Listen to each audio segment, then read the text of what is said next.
Joy here, and today I'm going to be reliving some past pain and dragging up some childhood trauma. Yay! So, this is back when I was in primary school, and the juniors at the school were all obligated to take swimming lessons, and in my first junior year, coming up from infants, I remember the permission slip, and I remember I really didn't want to go. I'd never done it before, which some people might argue is a reason to do it, but my mum, goody goody that she was, she, did what the school wanted. She signed the permission slip and signed my life away at the same time. Kind of feels like it anyway. So the primary school where I went was in Bridgewater. So you would assume that the trip would be to the swimming pool that was in Bridgewater at the time. But of course, no. That would have been far too simple and easy. The pool we went to was in Strode. Or, I think it's near Street. It's called Strode Pool. And I already knew at that time that I did not travel well, because I had previous school trips and things like that. And one thing I cannot cope with the most is coaches. Not necessarily buses, just coaches. The big ones. They are huge. They smell like fumes of, diesel fuel and the motion, and it's got that, they've all got that really disgusting upholstery that's like the hard fuzz that traps the smells, and it's not very comfortable, and it's just, to be honest, it's just thinking about that kind of makes me feel a bit ill. Now normally I have the constitution of a horse, but any more than 10 minutes on a coach and I'm, all bets are off. So it was once a week, every Friday, for each spring term, I believe. I could be misremembering that, but that feels about right. And that was each year during junior years, so from when I must have been about 7 or 8 up until the age of 11. So I had to go on this coach, endure horrible sickness for an hour, and most of the time I would vomit. If not there, then, the way there, then the way back. And we tried anti-nausea pills with this weird strawberry chalky taste. And soon I came to associate taking that pill and that taste with travel sickness. So it kind of defeated the point of having that there. And while I was on the coach, I had to sit in the front up with the adults, and they would tell me that it won't last long and just hold on, and all of those usual platitudes that are meaningless.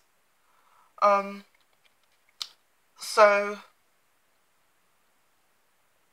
I'm the one sitting there feeling awful, it is just the worst feeling ever, being in a situation that you don't want to be in, that you physically are, it made me ill. It made me ill. And all I could do was just sit there and try not to hurl. I could not wait to be off of those fucking coach rides. I'd always have to have a plastic bag to, throw up in.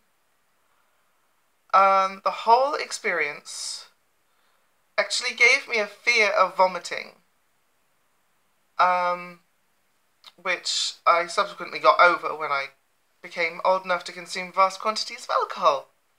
Because, that's a thing. So, another thing is the chlorine smell of swimming pools always takes my mind back to that. It's like being strapped down and tortured for an hour. It sounds melodramatic, but that's what it was. It was torture. I didn't want to be there. I didn't want to go there. I certainly didn't want to feel bad. And the school, my mum, and everybody else who was in charge of my life at that time was making me do this really awful thing. So talking about the swimming itself, obviously I had a bit of a problem with gender-specific changing rooms because I was super uncomfortable. Had to be around all of these,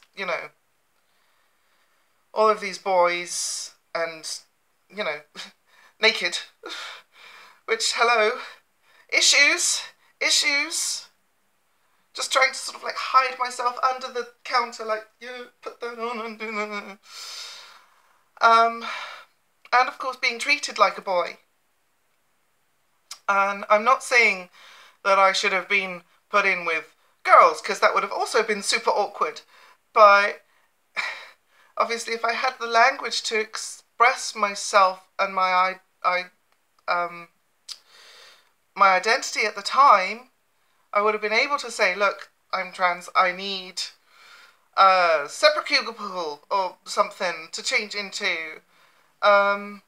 And even then they probably would have let me because it was a Christian school and they were still quite old-fashioned. I mean, they made fun out of atheists. It's not just, oh, this is a different belief. They actively made fun of atheism.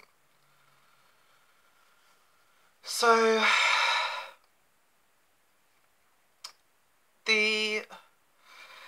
something else that's really, really odd, that's obviously at the time I didn't think about it, but years later, reflecting on it, the male teachers would be in the changing rooms with us. I'm sorry, but that's really fucking dodgy, right? Like, just watching all these naked children. It sounds fucking... yeah. It's messed up.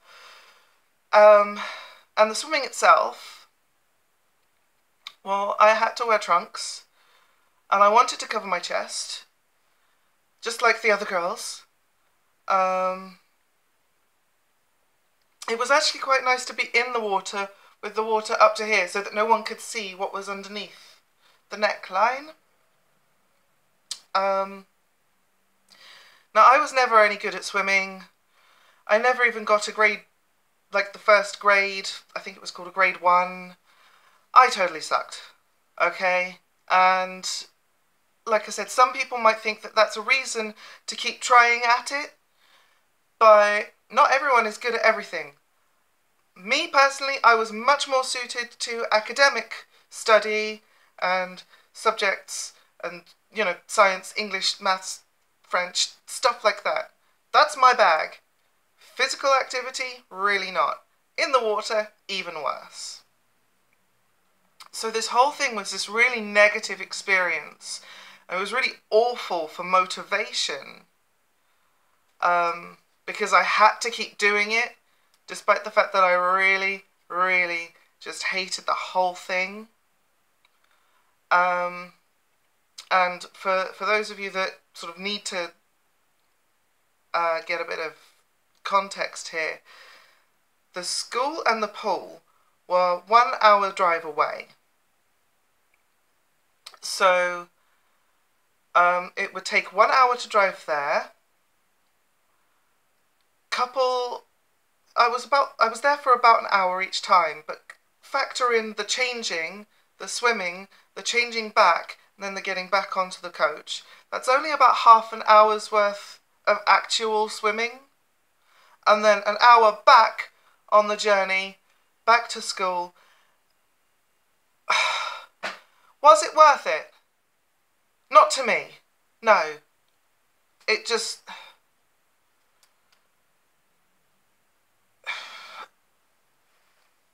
no.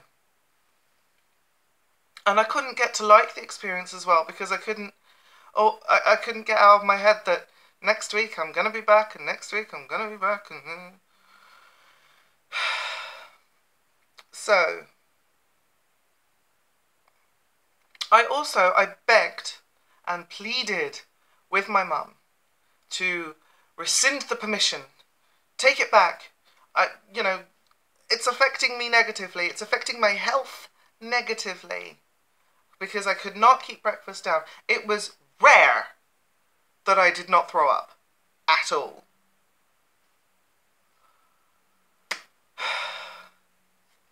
Putting my body through that could not have been good. I told her I hated the whole experience. I told her I didn't need to swim. It's just not for me. And she went along with what the school said. There was nothing I could do. I was actually helpless, forced into this situation that I didn't want to be in. And still, to this day, I still get travel sick in coaches and some cars as well. When I started secondary school, they had a pool there, but it was closed down. And they didn't do swimming. And I was so elated, so relieved that I did not have to do this fucking awful thing ever again. Not because of the swimming, but because of all the negative memories associated with it as well. And also the fact that I was just shit at it and, body issues and stuff.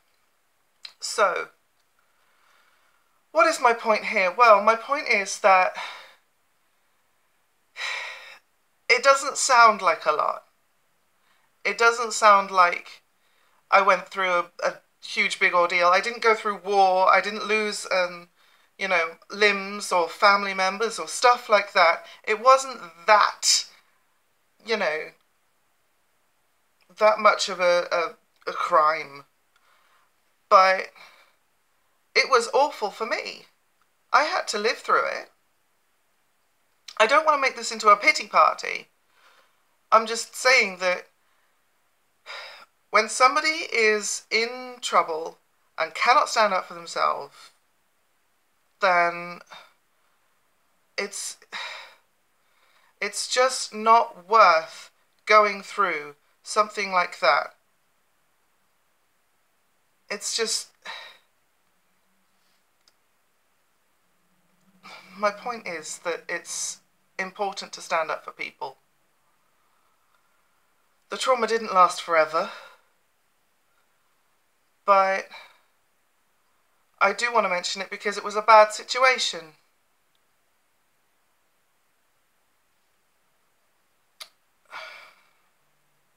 And nobody should have to be put into a situation like that. Certainly not on a repeated schedule. Anyway, I think that's all from me. I kind of trailed off and rambled a bit, so I will catch you next time. See you.